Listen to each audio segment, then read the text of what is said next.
ọ̀rọ̀ Portable la fẹ́ sọ lálẹ́. Ẹ jọ̀ọ́ bẹ́ bá ti ń wọlé kẹ́ double tap kẹ́ share live yìí.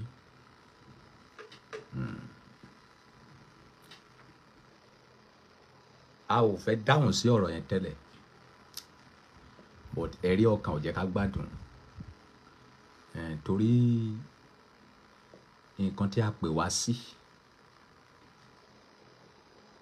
òun ni pé ká sọ òtítọ́ fún àwọn ènìyàn. Iṣẹ́ tí a pè mí sí nìyẹn. Àti wípé téèyàn bá wà nínú ìgbèkùn ká yọkó nínú ìgbèkùn. Àti wípé tí ènìyàn ò bá rẹ́ni bá wọn sọ̀rọ̀ ká bá irú ẹ̀dá bẹ́ẹ̀ sọ̀rọ̀. Iṣẹ́ tó ń pè wá fún nìyẹn. This is my job. I need to do it. A lè wá ṣe tán káyé fi bí sú wa kò bí wa nínú. A dẹ̀ lè ṣe tán káyé pín wa lérè. Ọpẹ́ ní fọ́lọ́run lókè ọ̀run.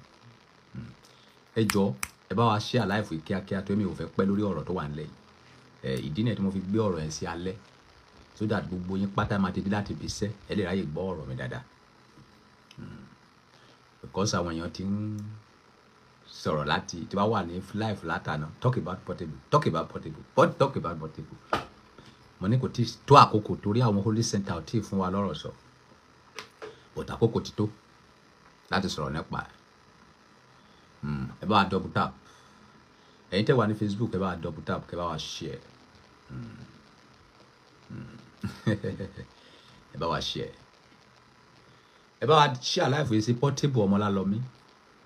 Ẹ share live yìí sí bàbá Portable Ọmọlálọmí. Kẹ́ share live yìí sí Governor Dàpọ̀ Abíọ́dún. Kẹ́ dẹ̀ share live yìí sí gbogbo àwọn òṣìṣẹ́ ìjọba tó wà ní Ogun State. Wípé ọba Solomoni ọba àgbáyé fẹ́ bá wọn sọ̀rọ̀. Ẹ̀yin èèyàn díẹ̀ náà ti wà ń bí. Ẹ̀yin tó kù tí ẹ ò sí níbẹ̀ máa gbọ́ létà. Ẹ jẹ́ ká bẹ̀rẹ̀ ká má lọ pẹ́ jù lórí ẹ̀. Ẹ kálẹ́ sà, ẹ kálẹ́ mà. My name is Adelano Adekunle Solomon, aka Talofeku Baba Gba one before. But now King Solomon for the whole universe. The only man that knows the secret of Oko and Obos. The only man that can talk truth to anybody and nothing will happen. If anything happen, many things will spoil. If many things spoil, there will not be solution. Your first generation will suffer for it. Tani kiti bẹ̀rẹ̀ lọ́dọ̀ ẹ̀ náà. Ṣé ọ̀dọ̀ Portable ni kiti bẹ̀rẹ̀ ni àbí ọ̀dọ̀ ìjọba? Ẹ jẹ́ ká ṣe báyìí. Governor Dàpọ̀ Abíọ́dún àti ẹ̀yin òṣìṣẹ́ ìjọba, ẹ̀yin town planning. Ọba Solomoni wá bẹ̀ yín ni. Portable rán mi ń sẹ́ o. Mi ò dẹ̀ rò pé mi àti Portable jọ sọ̀rọ̀ lórí fóònù rí. Bọ̀tá ti jẹ́ oríra face to face rí. So ti pa wá pọ̀ rí. Bọ̀tá àjọ sọ̀rọ̀ lórí fóònù rí. Kò rán mi sí yín. But gẹ́gẹ́ bí ìpè tí a pè mí ló fà tó fẹ́ fi dáhùn sí ọ̀rọ̀ náà. Governor Dàpọ̀ Abíọ́dún. Mo máa nífẹ̀ẹ́ yín púpọ̀. Nǹkan méjì ló jẹ́ kí n nífẹ̀ẹ́ yín. Nǹkan àkọ́kọ́, ní ìgbà tí scarcity owó ṣẹlẹ̀ ní Nàìjíríà, ó dà pé time yẹn ní campaign bọ́ sí. Mo rí wípé ẹ wà lórí mọ́tò. Ẹ wá bẹ̀rẹ̀ sí campaign. Àwọn ará ìlú yín wọ́n wá bẹ̀rẹ̀ sí sọ fún yín lọ́jọ́ náà wípé ó lè ẹ̀yin ìjọba ó lè a ò dìbò fún yín a ò ṣe gbá. Statement tó bọ́ lẹ́nu yín lọ́jọ́ yẹn ni wípé kì í ṣe èmi ló kó pamọ́, ẹ má bínú, kì í ṣẹjọ́ wà, ẹ ṣàánú wà as a governor. èyí fi hàn wípé ọmọlúwàbí ni yín, agbára ò dẹ̀ bò yín lójú, ipò kò sọ yín di ẹ̀dá míì. Àkọ́kọ́ nìyẹn. Ìgbà kan tó wà ní ìmọ̀ kan tó ṣẹlẹ̀ ní Nàìjíríà tó ní kó má ta epo, scarcity epo tó wáyé, ẹ̀yin fúnra yín àti gọ́vùnà ẹ kó ní ọ́fíìsì, ẹ lọ sí àwọn ilé epo yẹn, ẹ lọ sí ẹni kó máa ta epo fáwọn ènìyàn. Nǹkan méjì tẹ́ ṣe tó jọ mí lójú nìyẹn as a president, as a governor, tó fi jẹ́ kí n mọ̀ wípé gọ́vùnà ará ìlú ni yín, ẹ kì í ṣe ẹ̀hànà gọ́vùnà. Mo fi àkókò yín bẹ̀ yín àti ẹ̀yin òṣìṣẹ́ ìjọba tí Portable ṣẹ̀, mo fẹ́ kẹ́ dáríjì Portable. Mi ò fẹ́ kẹ́ bà nǹkan ẹ̀ ní ẹ̀jẹ̀. Portable ti ṣẹ̀ o, aláìmọ̀ọ́rí ẹ̀dá ni o, ẹni bí ni o. Ó jẹ́ kí Ọlọ́run regret wípé òun dá lọ́lá, ìyẹn Portable. Ibi wo ni Portable ṣe? Màá sọ fún yín. Tálákà ni Portable. Ìdílé tálákà ló ti jáde. Ọlọ́run wá yọ láàrin tálákà ó wá sọ di ọmọ ológo. Portable ló yẹ kó jẹ́ ìtùjú ní gbogbo àgbáyé. Òun ló yẹ tí ìyá bá ń jẹ ọmọ tálákà, òun ló yẹ kó máa jà fún wọn. Kì í ṣe ìwọ ló yẹ kó tó máa ní tálákà lára. Ìdí tó fi jẹ́ ẹ̀hànà nìyẹn, ẹni bí. Bẹ̀rẹ̀ láti orí ọ̀rọ̀ money, DJ Chicken, pásítọ̀ tó gbá létí. Ṣé ìkan tọ́lọ́run tó tẹ̀ dá ẹ lọ́lá nìyẹn? Ẹ fún ní mọ́rò, ẹ gbá létí, ẹ ṣe gbá. Who are you? Who you be? Ojú òkè máa ń tì ẹ́ ni. Ìwọ nìkan ló máa kọ́kọ́ di star ni, ìwọ nìkan ló máa kọ́ lówó lọ́wọ́ ni.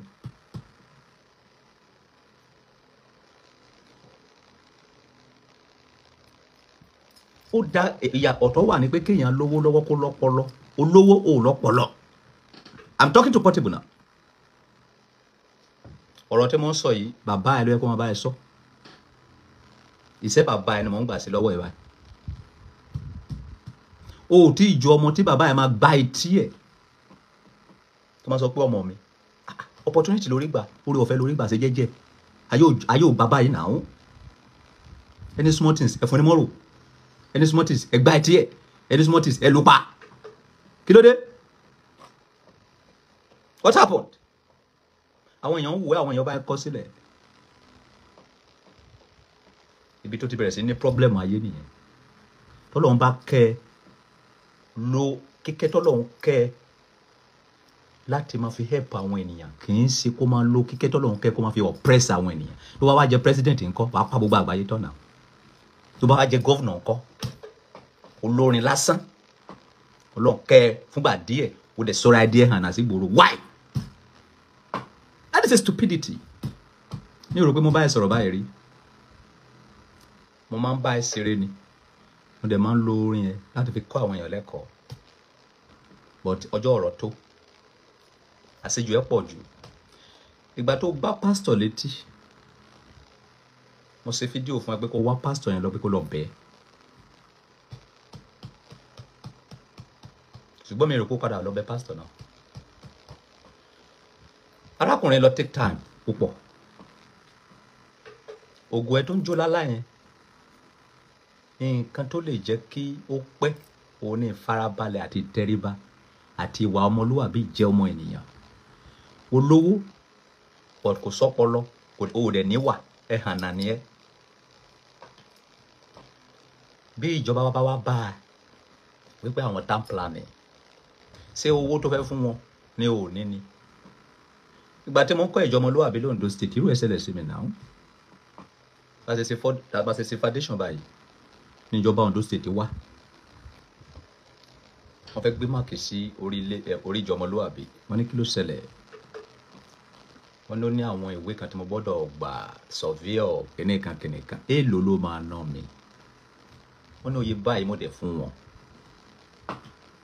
kí ló dé gbogbo nǹkan kọ́ ni jàgídíjàgan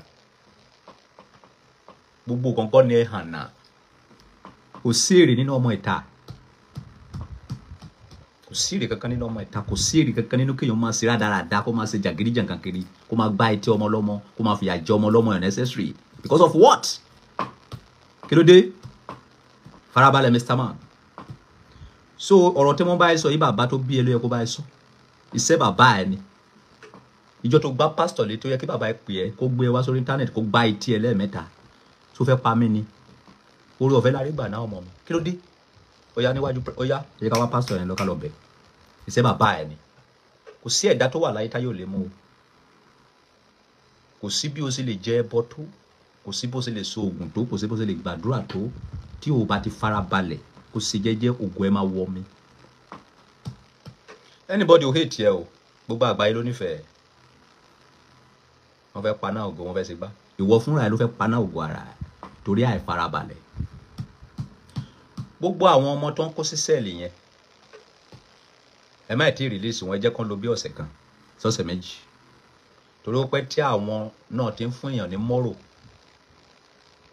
ẹ jẹ́ kí ọgbà ẹ̀wọ̀n náà fún wọn ní mọ́rò kò ní fílìsì ẹ̀ lára kò ní fílìsì ìyá èèyàn kan pè yín wípé ká lọ máa fún àwọn èèyàn ní mọ́rò èyí náà bọ́ síta bí kìnìún bí ẹ̀hànà bí aláǹgbá ẹ bẹ̀rẹ̀ sí gbá ọmọ lọ́mọ létí ẹ bẹ̀rẹ̀ sí soríṣiríṣi ẹ ò lọ́pọlọ wípé ọ̀gá wa má jẹ́ ká ṣe báyìí oore ọ̀fẹ́ la rí gbà ṣùgbọ́n gọ́vnà Dàpọ̀ Abíọ́dún tẹ́ bá ti fìyà jẹ wọ́n díẹ̀ fi wọ́n sílẹ̀ níbo náà ti fẹ́ rí 5 million Portable yẹn fún ara ẹ gbọ́dọ̀ arrest ẹ ẹ jẹ́ kó òun náà lọ jẹ mọ́rò tiẹ̀ ní sẹ́ẹ̀lì ó jẹ́ ọ̀sẹ̀ méjì ó jẹ́ ọ̀sẹ̀ mẹ́ta kó wá ṣe ìwé wípé ìjọ́kíjọ́ tó bá ti tún fún anybody ní mọ́rò kó gbé lọ sẹ́wọ̀n kó lọ máa ṣe mọ́rò ẹ̀ níbẹ̀. Portable, I love you so much because ògo ẹ̀ yìí ògo tó jẹ́ wípé ó lálẹ́ hù ni ògo tó jẹ́ wípé oore ọ̀fẹ́ ni kì í ṣe gbogbo èèyàn ló ní jọ́ mo bẹ̀ẹ́ tó Ọlọ́run tó bá fẹ́ fẹ́ ìyàwó fẹ́ tó bá fẹ́ ṣe fàájì má jẹ́ kí Nàìjíríà tó rí wípé o gbá ọmọ ọlọ́mọ létí mọ́ kàbó fẹ́ nìkan ní mọ́rò ní Nàìjíríà yìí ìjọ tó bá tó ṣe gbogbo àgbáyé máa kẹ̀yìn sí ẹ wá dẹ̀ ní big problem ló bá jẹ́ pé ìwọ ní nǹkan tó ṣẹlẹ̀ sí mi ṣẹlẹ̀ sí ni ó ṣeéṣe kó má sí láyé mọ́ mo wà nínú ilé lọ́jọ́ kan ní nǹkan bí 1 o'clock ẹni tó bá rántí story ẹ ní orí Facebook àwọn èèyàn mẹ́ta kan wá láti Abẹ́òkúta yìí láago kan òru wọ́n wá kanlẹ̀kùn mi láago kan òru wọ́n náà wọ́n wá ìrànlọ́wọ́ wá láago kan òru tó bá jẹ́ pé ìwọ ni wàá pariwo lè lé wọn lórí wàá ní kan fún wọn ní mọ́rò kan pa wọ́n dànù it's not supposed to be like that so wá bọ́ ìta kí ló dé kí ló ṣẹlẹ̀ wọ́n náà wọ́n wá help wá pẹ̀lú ọ̀kadà lóru láago kan òru mo wá wà lórí live báyìí lórí Facebook àwọn èèyàn bẹ̀rẹ̀ sí gbà mí lámọ̀ràn lọ́jọ́ náà lọ́hùn Ọba Solomoni take them to police station go and lock them up go and do this wọ́n wá ní tí bá gbé wọn lọ sí police station àwọn tó ń wá ràn lọ́wọ́ wá níbo ló ti fẹ́ rí owó fi béèlì ara wọn ọjọ́ tí a ń sọ yìí mo jókòó síta mọ́jú pẹ̀lú wọn ni ẹ̀fọn jẹ mí mọ́jú gbèrègèdè ni ìgbà tí ilẹ̀ mọ́ wọ́n wá fún wọn ní 150k gbé kó máa lọ ó dá mi lójú wípé tí àwọn arábìnrin bá ń gbọ́ mi nísìn wọ́n á máa jẹ́rìí sí wípé má ní dẹ̀ sọ ọ́ kí ló fà á tí mo fi ṣe bẹ́ẹ̀ torí èmi fúnra mi ti jìyà rí ipò tí mo wà orí ọ̀fẹ́ ni àwọn tó wá látàbẹ́òkúta kì í ṣe bóyá òun wọn ṣùgbọ́n ìgbà tí ò sí hope wọ́n ti rò ó pin wípé níbo làwọn lè lọ yìí o táwọn bá dé ọ̀dọ̀ Ọba Solomoni àwọn máa rà ẹnu gbà tó bá jẹ́ pé ìwọ wa nìkan fún wọn ní mọ́rò tó pé wọ́n wọlé láago kan òru ayé ò lè Portable yọ wàhálà yẹn ti pọ̀ jù ká ní pé òun kàn ń ṣe wàhálà yẹn tó ń rásìkà lórí íńtánẹ́ẹ̀tì tó bá da bọ̀ kó lọ máa ná ọmọ lọ́mọ wọ ẹni tó lọ nà ló tẹ̀ nígbà yẹn ní mọ̀ kan tó sọ pé ẹjọ́ papọ̀. Wo DJ Sikin, wo money nígbà yẹn, wo àwọn èèyàn oríṣiríṣi tó ti oppress because of a little power that you have. It's not supposed to be like that. And as a celebrity, kò yẹ kó máa gbé ọ̀rọ̀ ìdílé ẹ wá sí public. Ọ̀pọ̀ aláǹgbá ló dákú délẹ̀, a ò mẹ́lẹ̀ Tinubu. And then, let me ask you a question. Nígbà tó fẹ́ ya Dami, ṣé Queen Dami náà pé? Ṣé ètùtù tí ìyàwó ọba máa ń ṣe kéèyàn tó gorí ẹ̀ ṣe ó ṣe? Pẹ̀lú bóyá sọ pé ó tọ́jú bọlé tó.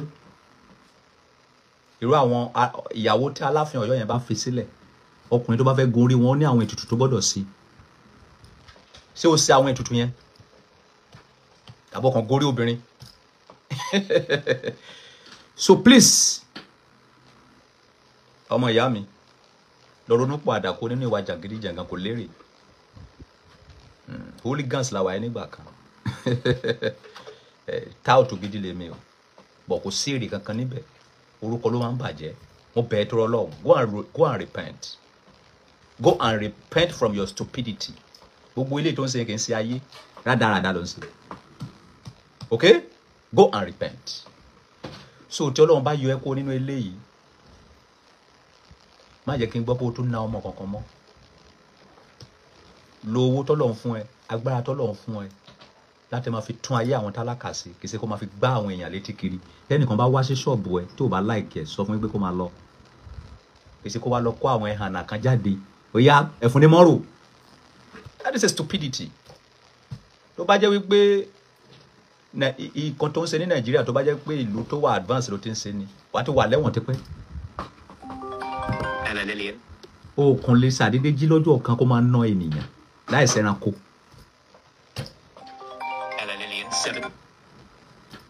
Kì í ṣàkókò ilé ẹ̀ka pèsè ẹ̀yìn ènìyàn. Ẹ má jẹ́ kí inú bí mi. Mo ń sọ̀rọ̀ tó dùn mí lọ́wọ́. Please. So lẹ́yìn yẹn bàbá Portable ẹjọ́ ẹ bọ́mọ yín sọ̀rọ̀. Oore ọ̀fẹ́ lórí gbà. Mo dẹ̀ gbà ládùúrà pé ògo ọmọ náà kò ní wọ mi. So mo ti wá padà sí ọ̀dọ̀ gọ́vnà wa. Gọ́vnà Dàpọ̀ Abíọ́dún àti ẹ̀yin òṣìṣẹ́ ìjọba tí Portable ṣe. Mi ò bẹ̀ torí pé kẹ́ máa arrest ẹ. Ẹ gbìyànjú kẹ́ arrest ẹ at least kó lò ọ̀sẹ̀ méjì kó fi kẹ́kọ̀ọ́. Lẹ́yìn ọ̀sẹ̀ méjì yẹn kó wá ṣèwé tó ń bá máa tún ná ènìyàn. Àbó máa tún sọ fún àwọn ọmọ kan pé kó máa fẹ́yàn ní mọ́rò. Tó bá tún try ẹ̀, ó dá mi lójú pé kò sẹ́ni tó máa bá ẹ bẹ̀ mọ́. Wọ́n àtìgbà tọ́rọ̀ yẹn ti ṣẹlẹ̀, èèyàn mélòó ló jáde? Because wọ́n mọ̀ pé nǹkan tó ṣe kò dáa. Ó ti pẹ́ táwọn èèyàn ti fojú sí ẹ lára. Gbogbo àwọn tó kàn bá ẹ sọ̀rọ̀, gbogbo àwọn tí ó bọ́ síta tán bá ẹ sọ̀rọ̀, wọ́n fi ẹ́ sí ẹ̀yẹ ni. Kò yẹ kó rí bẹ́ẹ̀. So lọ tún wá ẹsẹ̀ Mr. Man. Okay? Opportunity tí o rí, don't misuse it. Ó bẹ̀ ẹ́ tọrọ Ọlọ́run. So Governor Dàpọ̀ Abíọ́dún, òṣùṣù mi rèé o. Ọmọ Yorùbá ni ó yé yín nǹkan tí mo sọ. Ẹ má wo ilé Portable. Tó bá dẹ̀ jẹ́ wípé nǹkan tẹ́ fẹ́ ṣe níbẹ̀ yẹn ó wà important. Ẹ bá wa fún ní time díẹ̀ sí kó fi shift. But ẹ má wo ilé ẹ̀. Torí wípé bó ṣe burú tó, ó ní àwọn ibi tóun náà tún dá sí. Ó ní àwọn ibi tó dá sí. Ó ní àwọn ibi tó dá sí. So ẹni tó dẹ̀ ṣe ibi lénìí, ẹni tó ṣe ibi lénìí ó tún lè ṣe rere lọ́la, ó tún lè wúlò fún àwọn nǹkan mìíràn lọ́la. So ẹ má jẹ́ ká dájú ẹ̀ pa, ẹ jẹ́ ká fi sírò pé tó bá jẹ́ pé àwa la bí, tó bá ṣerú ìwà báyìí sá máa pa ni. No, a máa bá wí náà ni. So please, mo bẹ̀ yín tọrọ Ọlọ́run, ẹ dáríjì. Ẹ má wo ilé ẹ̀, ẹ má dẹ̀ wo ilé iṣẹ́. Ọ̀rọ̀ eléyìí tí mo ń sọ yìí, àwa ọmọ ìjọba, àwa ọmọ president, àwa ọmọ governor. But àṣẹ tí Ọlọ́run fún ọká, òun lọ́ka máa ń lò. So gẹ́gẹ́ bí ènìyàn lẹ́ran ara tí mo dẹ̀ mọ̀ pé kò easy láti gẹ̀ẹ́tì owó, ẹjọ́ tọrọ Ọlọ́run ẹ bá wa dáríjì Portable. Abẹ́òkúta náà lèmi wà o. Láti ìgbà tí mo ti wà lábẹ́òkúta more than how many months? 6 months ni. Yeah. Abẹ́òkúta tù mí lára. Àwọn ọmọ gidi dẹ̀ wà lábẹ́òkúta yìí. mo ń gbádùn Abẹ́òkúta gan o. Abẹ́òkúta is a peaceful area. Tí ẹ ò bá ti kọjá àyè yín, téèyàn ò bá ti kọjá àyè, Abẹ́òkúta wà peaceful. Yeah. I'm enjoying myself since I'm in this Abẹ́òkúta. So tá a bá dẹ̀ lè gbà wá kẹ̀, a lè wá sí governor office ká wá ṣe fàájì níbẹ̀ o. A lè wá ṣe fàájì ní governor office. Mo ti dóbò pa l'Abẹ́òkúta, mo ti ṣe fàájì pa. So ilé ayé yìí gbogbo kan bí wọn tó wọ̀n sí. Téèyàn bá ti mọ̀ wọn ara ẹ̀ tó bá ti ń ṣe jẹ́jẹ́ ò ní problem. Portable ayé ò le. Ẹ̀bùn tí Ọlọ́run fún ẹ, ògo tí Ọlọ́run fún ẹ, má fi oppress anybody mọ́. Torí Ọlọ́run bínú sí ẹ lọ́wọ́. Ọ̀yàn kan ló ń bínú sí ẹ, ìwọ ló fa ìdí tí Ọlọ́run fi bínú sí ẹ because opportunity kékeré tí Ọlọ́run fún ẹ, wo bó ṣe misbehave ẹ. Mo gbọ́ pé ọmọ kan náà gbé picture wá fún ẹ nígbà kan. Wọ́n ní kó wọ́n sọ pé kán fún ní mọ́rò, ọmọ ẹ̀ sunkún wá sórí internet. Irú ìgbésí ayé wo nìyẹn? So please, mo bẹ̀ tó Ọlọ́run, go and repent from your habit. Ìwà burúkú ló máa ń hù. Ó máa sọ pé kán máa ná ènìyàn bíi títì ẹ. Ó ti wà ní ipò tálákà rí. Ó ti wà ní ipò tálákà rí. So tí Ọlọ́run bá wá kẹ́ ìwọ ló yẹ kó máa gbè sẹ́yìn tálákà jù. Tí anybody bá wá sẹ́, ìwọ ló yẹ kó kọ́kọ́ ní ẹ̀mí ìdáríjì. Kì í sì ìwọ ló máa dúró síwájú tó máa sọ̀rọ̀ ẹ̀dẹ́ hànà sáàárín ìlú. No, I will not support that. So Governor Dapo Abiodun àti gbogbo ẹ̀yin òṣìṣẹ́ ìjọba ní Ogun State, mi ò bẹ̀ yín pé kẹ́ máa arrest ẹ, but ẹ má bà property ẹ jẹ́, please, mo bẹ̀ yín ni. Ẹ arrest ẹ, kẹ́ jẹ́ kó lọ jẹ mọ́rò ẹ̀ náà ní sẹ́ẹ̀lì, bó jẹ́ ọ̀sẹ̀ méjì, bó jẹ́ ọ̀sẹ̀ mẹ́ta. So after tó bá ti serve mọ́rò ẹ̀ tán, because Bíbélì sọ pé ẹlẹ́ṣẹ̀ kan kò yóò lọ láláì jìyà. Tó bá ti serve mọ́rò ẹ̀ tán, kó wá ṣe ìwé. Pé ìjọ́kíjọ́ tá bá tó gbọ́ wípé wo lọ fún ẹnìkan ní mọ́rò, àbí wo lọ hùwà ẹ̀hànà kan láàárín ìlú, kó ń fúnra ẹ̀ sign. Because rádaràda ẹ̀ pọ̀ jù. Ẹni tó lọ ń fọ orí tó bá lọ ń ṣe ètùtù ẹ, nǹkan tó bá wọn ẹ ló lè máa ṣe ara ló ń dá, ìyẹn ò ní túmọ̀. Nǹkan tí mo go against nínú ìwà òun ni kó máa fún èèyàn ní mọ́rò, kó máa normal làkejì ẹ. Ṣé wo lè lọ fún ọmọ president ní mọ́rò, àbò lè fún ọmọ governor ní mọ́rò? Àwọn tálákà bíi ti tiẹ̀ tọ́lọ́run yọ ẹ́ kó láàrin wọn ló tún fi agbára tọ́lọ́run fún ẹ tó fi ń oppress. That is a stupidity. Go and stop it. So láti ìgbà tí a ti jọ wà lórí internet, mi rò pé mo bá ẹ sọ̀rọ̀ báyìí rí, but àti ìgbà tí ọ̀rọ̀ yẹn ti ṣẹlẹ̀, àìnú ẹ̀ pọ̀ rẹ̀ sí ṣe mí púpọ̀ wípé gbogbo àwọn tó dẹ̀ ń bá màá nìyí rìn ọ̀tá ẹ̀dẹ̀ ni o, wọn bá ẹ sòótọ́ ọ̀rọ̀. Anybody bá sọ fún ẹ pé dáadáa ló ń ṣe, ẹnìyẹn ọ̀tá ẹ̀ burúkú ayé ni. And then anything tó bá fẹ́ ṣe, o fẹ́ travel, o fẹ́ ṣe gbá kí n ṣe dandan kó a máa sọ lórí internet. Ọ̀pọ̀lọpọ̀ alágbá ló dákò délẹ̀ àmọ́lé Tinubu. Wọ́n ti sign visa wa o, wọ́n ti ṣe gbá o, èmi àti ìyàwó mi o, àjọ ń lọ sí London lọ́dún yìí o, ta ló rán ẹ? Who asks? Ṣé àwọn ìyàwó tó kùn sínú wọn máa dùn sí? O fẹ́ ìwọ tó jẹ́ pé o kì í ṣe oníyàwó kan. Àìmọye kan mi tó máa fẹ́ ṣe tó máa jẹ́ kó gbé nù ẹ̀ as a man. Okay? Yóò kí n sọ ọmọ kékeré náà. Ọ̀tọ̀ ni kéèyàn lówó, ọ̀tọ̀ ni kéèyàn lẹ́bù, ọ̀tọ̀ ni kéèyàn ní ìmọ̀ tó fi ń gbélé ayé.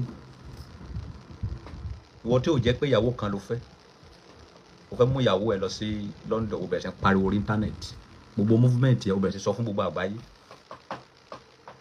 Ẹ mọ̀ wípé o gbọ́ orin tí Òṣùpá kọ ni, Jàkẹ́ Àgbàlagbà Oyè. Yorùbá yóò kò fánú kò má ṣe kù bọ́m̀bọ́m torí ilé ayé gbẹ̀gẹ́. Ayé ò fẹ́ ni fọ́rọ̀ àforí ẹni jẹ́jẹ́ láyé gbà. Wọ́n ní aríro tó rọra ń rìn, aríro tó rọra ń rìn, ikú ń pa ká má mú pẹ́, ọ̀pọ̀lọ́ tó ń jasẹ̀ mọ́lẹ̀ pa. Kí ló dé? Ẹ kẹ́kọ̀ọ́ lára àwọn olórí tó wà síwájú yín, kẹ́kọ̀ọ́ lára Davido, kẹ́kọ̀ọ́ lára Wizkid. Ẹ̀rọ bọ́ sọ̀rọ̀ ń jayé wọn lókè. Kì í ṣe pé àwọn náà ò lè sọ̀rọ̀ náà. Ó ní ibi tó yẹ kéèyàn ti sọ̀rọ̀, ó ní àwọn ọ̀rọ̀ tó yẹ kéèyàn máa sọ ní public. Okay? So that is my advice for you. So mo tún bẹ̀ yín lẹ́ẹ̀kan sí Governor Ondo State, Governor Ogun State, mo bẹ̀ yín ni ẹ má wo ilé Portable, ẹ má dẹ̀ wo property ẹ̀. So ẹ jẹ́ ká fi lè fà létí tó bá tún ṣe irú ẹ̀ lọ́jọ́ mi ẹ lè wá ṣe nǹkan tó wù ẹ ò dẹ̀ lè rí mi níta kí n bọ́ ìta so mi wá láti fi Portable sí ẹ̀yẹ mo wá láti gbà níyànjú gẹ́gẹ́ bí ọmọ ológo because ìwọ tó bá ti jẹ́ ọmọ ológo gbọ́dọ̀ ké sára so gbogbo ẹ̀yin ọ̀rẹ́ ẹ̀tẹ̀dẹ̀ bọ́ ìta tẹ́ fi ń sí ẹ̀yẹ kì í ṣe àkókò yẹ̀yẹ́ la wà ó dé bá nìyẹn o kò dẹ̀ sẹ́ni tí nǹkan tó ṣẹlẹ̀ sí tí ò lè ṣẹlẹ̀ sí we are human being but nǹkan tó dé báyìí kì í ṣayé ló ń ṣe àfọwọ́fà ẹni àwọn tí Portable tó dárí kan tó pọ̀ jù àṣejù ẹ̀ pọ̀ jù so mo bẹ̀ yín Ogun State government ẹ jọ̀ọ́ bá mi dáríjì so bàbá Portable ẹ bá ọmọ yín sọ̀rọ̀ ẹ bá ọmọ yín sọ̀rọ̀ ẹ bá ọmọ yín sọ̀rọ̀ Portable wá àwọn ènìyàn gidi tó lè máa advice yẹ you don't have self-control you cannot control yourself wọ́n gbọ́n onímọ̀ but you don't have the knowledge of humanity and you ò ní ọpọlọ téèyàn náà fi gbé ìgbé ayé nírọ̀rùn Ọlọ́run fún ẹ nìyẹn ó lè kọrin ó lọ́pọlọ but ìmọ̀ téèyàn fi gbé ìgbé ayé ò ní ẹ̀yin ọmọ tí wọ́n dẹ̀ kó lọ sí sẹ́ẹ̀lì tó ń bá Portable ṣiṣẹ́ tẹ́ bá ti bọ́ síta ìjọkíjọ tẹ́ bá tún jẹ́ kí Portable lò yín láti lọ fún èèyàn ní mọ́rò ẹ ò lè bọ́ bẹ̀ máa o tí ọ̀gá ẹ bá fẹ́ sọ pé kó lọ máa ná ènìyàn sọ fún ọ̀gá ẹ pé no kì í ṣe yẹn la wá ṣe níbi iṣẹ́ orin làwa wá kọ́ níbí ẹ jọ̀ọ́ sàn ẹ má kó bá wa ẹ kẹ́kọ̀ọ́ lára igi ọ̀pọ̀tọ́ so mọ́rò tẹ̀yìn gbà ní ọgbà ẹ̀wọ̀n nísìn ẹ̀yin náà ti rí bó ṣe rí lára Bíbélì sọ wípé òṣùwọ̀n tó bá fi wọ́n ọmọ làkejì ẹ la máa fi wọ́n sẹ́yìn náà ti rí bí ìyà ṣe rí lára as a human being wo dẹ̀ gbá ọmọ làkejì ẹ létí ṣé inú ẹ máa dùn tán bá gbà wọ létí as a human being ó fìyà jẹ ọmọ làkejì ẹ torí pé ó lágbára jùlọ ṣé tó bá ṣe fún ẹ ṣé inú ẹ máa dùn bẹ́ẹ̀ yàn ṣe ń wọlé ayé nìyẹn please mo bẹ̀ ẹ́ ni tó Ọlọ́run ẹ lọ ṣe jẹ́jẹ́ ilé ayé gba jẹ́jẹ́ gan kò dìgbà tó bá fìyà jẹ ènìyàn kò dìgbà tó bá oppress ènìyàn kò dìgbà tó bá bú ènìyàn káyẹ̀ tó lè dá ṣe content ẹ within you dára ẹ within you má lọ bá anybody bíjọba bá sọ tó bá bí mo ṣe wà yìí tí n bá ń lọ ní títì tí ọlọ́pàá bá dá mi dúró mi ò kì í sọ fún ọlọ́pàá wípé you don't know me no màá dúró where is a particular ọ̀hún lélẹ̀ tí bá fẹ́ yọ jáde this is not Oba Solomon it's like I don't know whether it's my junior brother this is Oba Solomon ni o take this one to buy pure water wọ́n lọ tèmi nìyẹn so mi ò ní ìta tó bá mọ̀ mí kì í ṣe mi ló máa introduce ara mi sí ẹ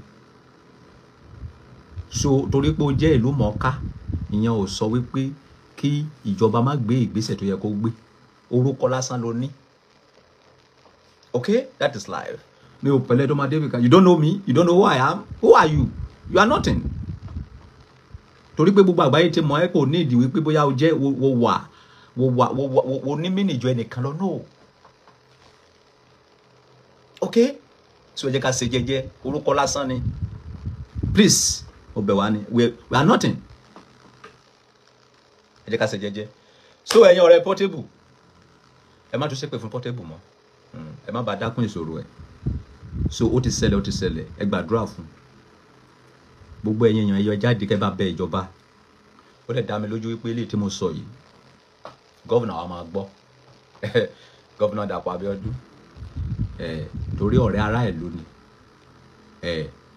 tó bá dá ilé Portable sí kò tú inú kankan lára ẹ̀ tó bá ní kán wo kò tú kankan lára ẹ̀ mo dẹ̀ mọ̀ wípé kò kí n ṣe bàṣẹ̀jẹ́ ènìyàn so please gbogbo ẹ̀yin ọmọ Nàìjíríà mo fẹ́ kẹ́ kẹ́kọ̀ọ́ lára Portable tọ́lọ́run bá ti gbé ẹ dé ipò tọ́lọ́run bá kẹ́ má fi ipò yẹn rẹ́ anybody jẹ má fi ipò ẹ má fi rẹ́ anybody jẹ olóore tó bá ṣoore fún ẹ má fi bí sú no matter what because ìbá oore tí a rán pé kó ṣe fún ẹ ló ti ṣe fún ẹ yẹn wọ́n lè béèrè míì lọ́wọ́ ẹ̀ kó má ṣe ìyẹn ò wá ní kó wá máa bú ayé ò gbà bẹ́ẹ̀ ẹni tó fún ẹ ní 1000 lénìí ó dọ̀là wo lọ béèrè 2000 lọ́wọ́ Ọlọ́run ò ní ó wá bọ́ ìta wá bẹ̀rẹ̀ sí sọ̀rọ̀ sí Ọlọ́run á ní bínú sí irú ẹ̀dá bẹ́ẹ̀ aláìmoore ni ẹ ẹni tó bá ti ní impact fún àṣeyọrí ẹ fún ìlọsíwájú ẹ má sọ̀rọ̀ sí no matter what that is life so kì í ṣe èèyàn kan ló bí ẹ ìbá nǹkan tí a bá rán ènìyàn sí ẹ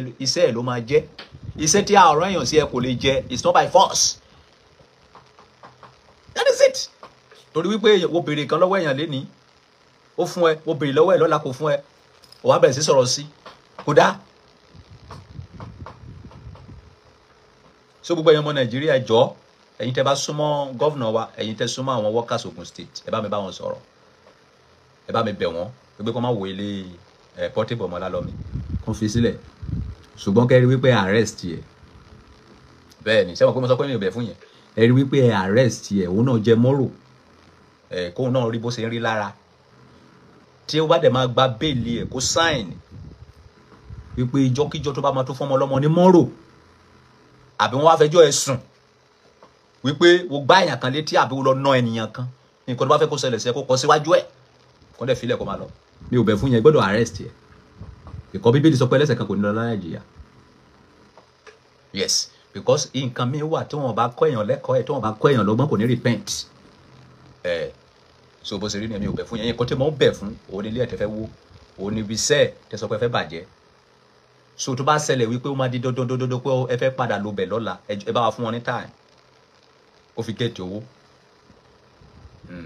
but it's going to court ẹ má yẹ kó lọ sí court kò tó court ẹ jọ tó ọlọ́mọ bẹ̀yìn ni ẹ má jẹ́ kó dọ̀rọ̀ court because láti inú yàrá mo ti ṣe analyse kí nìyẹn rí láti inú yàrá sínú sẹ́ẹ̀lì láti inú sẹ́ẹ̀lì sí kóòtù láti kóòtù sí ọgbà ẹ̀wọ̀n láti ọgbà ẹ̀wọ̀n sí ọ̀nà ọ̀run ni o ìwọ tó bá mọ̀ kó má mọ̀ ẹ má yẹ kó di ọ̀rọ̀ court ó ti ẹ kàn dí pẹ̀lú ẹ̀ kó náà mọ̀ pé ìkọ́ tóun ṣe kò dá kó dẹ̀ sign ẹ má jẹ́ kó dọ̀rọ̀ court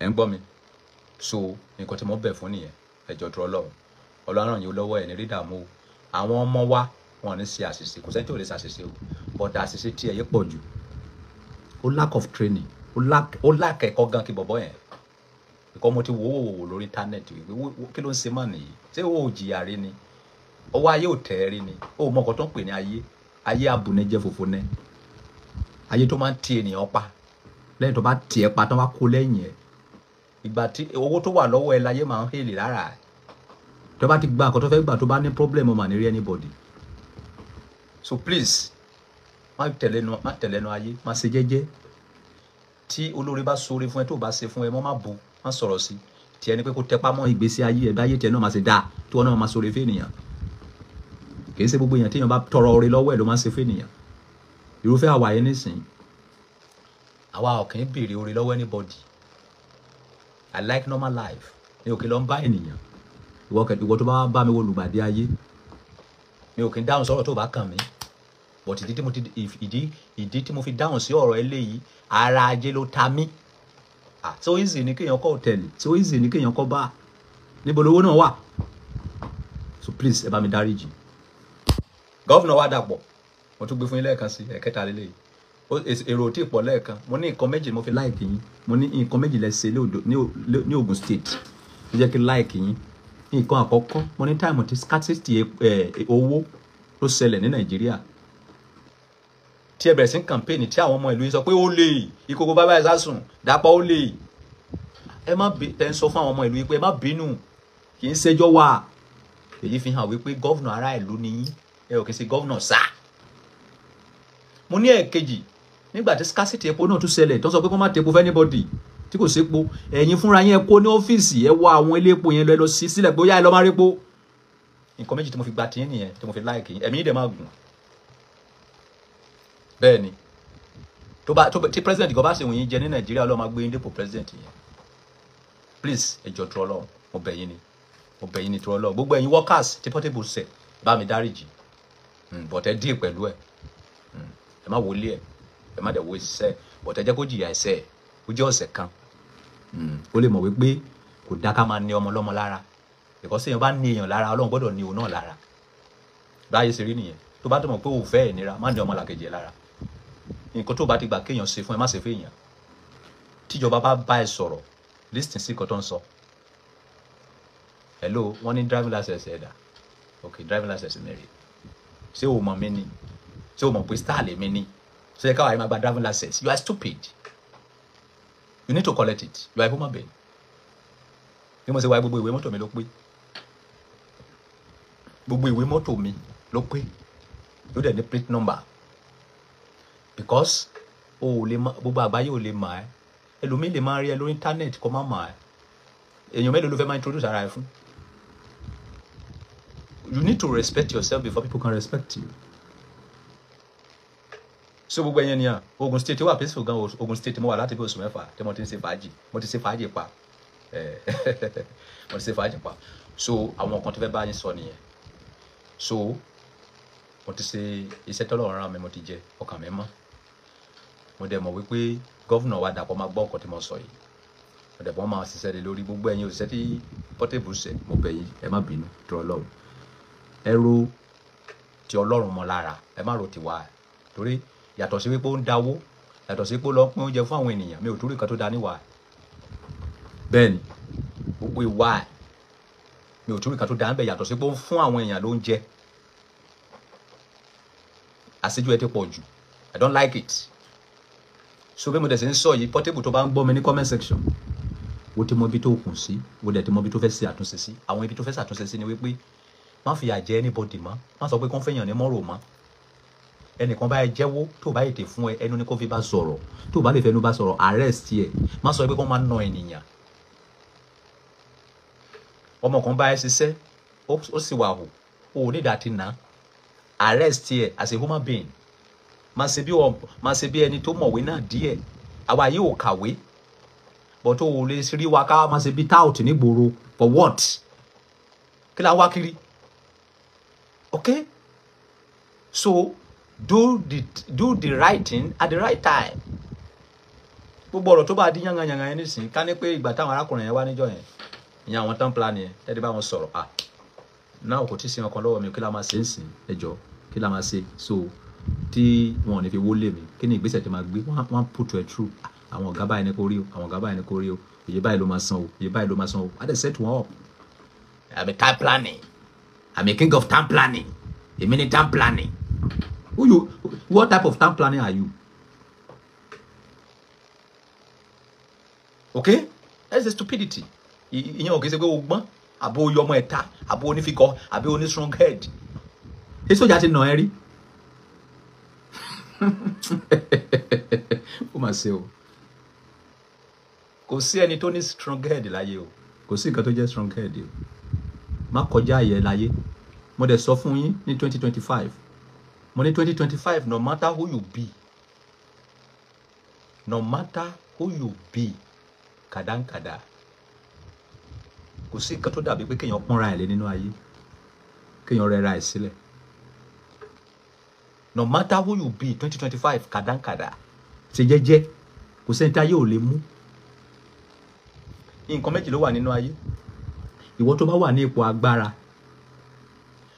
tí ọlọ́pàá ò lè arrest ẹ tí sójà ò lè mú ẹ ayé ti ya alábàárà lójú oorun rí wọ́n ti fún ẹ lọ́fà rí wọ́n ti fún ẹ ní bọ́jọ́wọ̀ rí ó lè escape méjèèjì nǹkan tó ti dá nínú ayé ni pé kéèyàn respect ara ẹ̀ kó dẹ̀ máa ṣe jẹ́jẹ́ that is the key of life tó bá ti ń ṣe jẹ́jẹ́ ó máa dàbí ìgbà tó yẹ pé ó ń lo oògùn ni kì í ṣe oògùn ó mọ wọn ara ẹni kò sí ẹni tó kọjá ìbáwí nínú ayé president tó kọjá ìbáwí governor kọjá ìbáwí má kọjá àyè ló ti dá máa ṣe jẹ́jẹ́ láàárín àwọn ènìyàn tó bá ti ń pè kábíyèsí o máa sọ fún wọn pé Ọlọ́run ló ń jẹ́ bẹ́ẹ̀ governor o máa sọ fún wọn pé Ọlọ́run ló ń jẹ́ bẹ́ẹ̀ president o Ọlọ́run ló jẹ́ bẹ́ẹ̀ o ti la ayé já nìyẹn o ti kógo ayé já ṣùgbọ́n wo ní ìwọ ni president ìwọ ni governor òpó fẹ́ máa tẹ orí àwọn èèyàn mọ́lẹ̀ àwọn òní fọlọ́pàá mọ́ ẹ but wọ́n máa fàyè hàn án o àníríjà ayé o kò sí ẹ̀dá tó wà láyé táyé ò lè mú o jẹ́jẹ́ ọ̀láyé gbà ẹni tó bá ṣẹ̀ tó bá rí wípé o ò lè bá wí arrest yẹ káwọn ọlọ́pàá pè yín kó bá yín yanjú ẹ̀ kì í ṣe wípé kí wọ́n máa bára yín jà kí wọ́n máa fọ́gùn mọ́ra lórí kẹ́ máa yọ̀gò kẹ́ máa yọ̀bẹ kẹ́ máa ṣe bí táòtù kẹ́ máa ṣe bẹ́ẹ̀ tó lẹ́kọ̀ọ́ kẹ́ lè mọ̀ wípé táòtù ò lérè ẹ wá àwọn tó kọ́kọ́ ṣe táòtù nígbà tó dé ẹ rí bọ́n ṣe gentle gbogbo jàgídíjàgan tí ènìyàn ṣe torí pé kò sówó ní ẹgbórin tí Pasuma kọ yes Pasuma gbogbo làgò mọ́lẹ̀ owó ni ò tí ì sí o tówó bá dé kò ní lè làgò mọ́lẹ̀ o owó tó wà lọ́wọ́ ẹ̀ wọ́n náà sì fi ń làgò mọ́lẹ̀ kí ló dé ṣé street ni wọ́n fẹ́ kú sí ni ṣé ọmọ ìta ni wọ́n fẹ́ kú sí ni tọ́nà bá ti kẹ́ ẹ tó bá ti rí sí wàá máa sọ fún àwọn tó wà lẹ́yìn wípé wá jàgídíjàgà ọ̀dà o àìríkàsẹ̀ kan ló fà táwa fi ń sagídí nígbà yẹn o ẹ lọ sí jẹ́jẹ́ o báyé ṣe rí rèé o báyé ṣe nǹkan tó kàn fún ẹ níṣẹ́ nìyẹn Ọlọ́run ti kẹ́ ẹ Ọlọ́run ti lànà ọ̀là fún ẹ kí ló tún wá kí ló fa wàhálà ok so àwọn tó ṣe jàgídíjàgà nígbà kan tó bá ti rí ṣe wọ́n máa calm tẹ́ bá kàn ṣe jàgídíjàgà wọ́n máa wò yín níran kàn máa rẹ́rìn ni wípé kí ni kò sérè kankan bẹ́ẹ̀ orúkọ ló máa ń bàjẹ́ so please go and repent ẹ̀yin ènìyàn ẹ kọ́kọ́ lára nǹkan tó ṣẹlẹ̀ yìí wípé kò sí ẹ̀dá tí ayé ò lè mú kò dẹ̀ sí ẹ̀dá tó kọjá ìbáwí ní ọwọ́ ayé tí o bá lówó lọ́wọ́ tó nípò tí ọlọ́pàá ò lè mú ẹ tí sójà ò lè mú ẹ àwọn ayé lè mú ẹ o tí o lówó lọ́wọ́ tí àwọn ayé ò bá lè mú ẹ ọlọ́pàá ayé lè mú ẹ o so sùúrù wọn láyé gbà ayé ò gbà kólekóle o so please ẹ bá mi dáríjì Portable kẹ bá mi fi ilé ẹ sílẹ̀ àti ọ̀nà ẹ sílẹ̀ kẹ máa wò nǹkan tí máa bẹ̀yìn fún nìyẹn o so bó ṣe rí nìyẹn ẹ lè tí mo dẹ̀ wá sọ yìí kẹ Portable tó bá jẹ́ wípé ọpẹ́ òun ló fìtì mi jẹ́ kí n mọ̀ o tó bá dẹ̀ jẹ́ èpè bó bá dẹ̀ jẹ́ pé mọ́rò náà lọ́rọ̀ tèmi náà tún gbà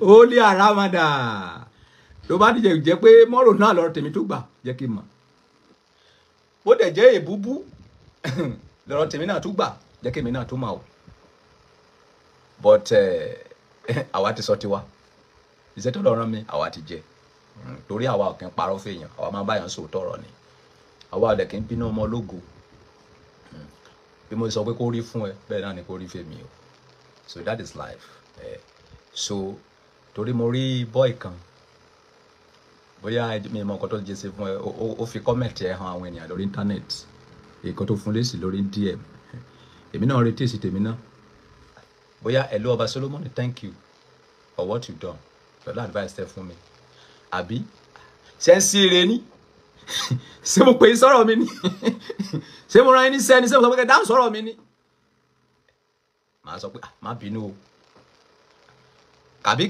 kẹ́ má tẹ̀ bá mi sọ̀rọ̀ rárá hello Ọba Solomon ẹ̀yin náà ẹ má retí mọ́rò kò sí ilé tó sí tí ò bá mi lára jọ níbẹ̀ bọ̀ mo mọ̀ wípé ẹ̀mí ẹ̀ ò ní gbé kó sọ pé mọ́rò ló fẹ́ fún àwa irú àwa yìí ti kọjá mọ́rò lọ́wọ́ anybody ọmọ tó bá dán wò adàn tán mo dẹ̀ mọ̀ wípé òní jẹ́ bú mi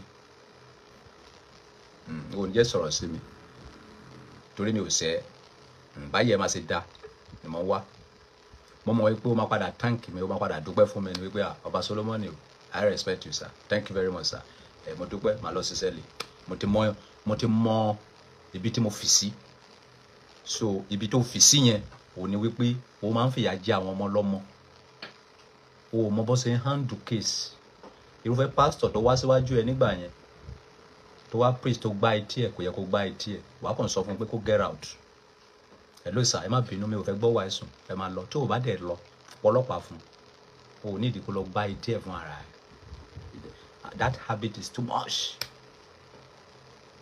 tíwà tíyàwó ẹ bá jà o ò ní ìdá ti gbé ẹjọ́ ẹ wá sórí íńtánẹ́ẹ̀tì nígbà tẹ́ fẹ́ fẹ́ ra yín kì í ṣàwọn íńtánẹ́ẹ̀tì ló fi yín fún ara yín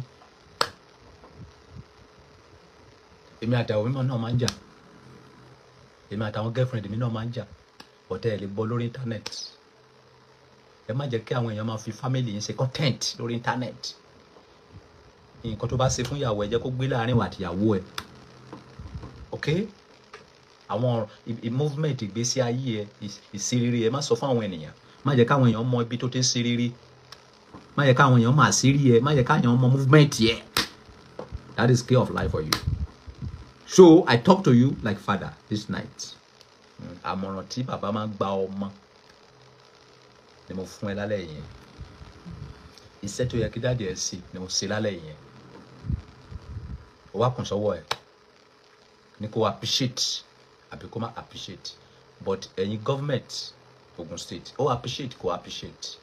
Ẹjọ́ ẹ má wọlé ẹ. Ẹ fi bá ẹ sílẹ̀. But kẹ́rì wípé arrest yẹ. Kó náà jẹ mọ́rọ̀ ọ̀sẹ̀ méjì. After that, kẹ́ fi sílẹ̀. Kó dẹ̀ ṣe ìwé. Jọ́kíjọ́ tó bá tú no anybody. Mi ò bá ti habit yẹn rárá tọ̀. Jọ́ tó bá kó tó fún anybody mọ́rọ̀. Ó lọ máa ṣe mọ́rọ̀ ẹ̀ níbi tí àwọn ẹgbẹ́ ẹ̀ ti ń ṣe. So that is it. Ilé ayé gba jẹ́jẹ́. Kò gbà kólekóle. My name again is Adelano Adekunle Solomon, aka Talo Feku Baba Agba one before, but now King Solomon for the whole universe.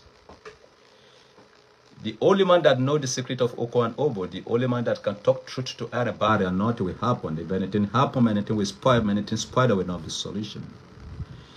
Your fourth generation will suffer for it. I don't believe in any religion. I believe in humanity and reality and truth.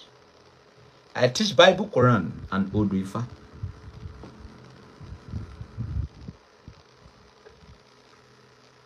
Opo, already.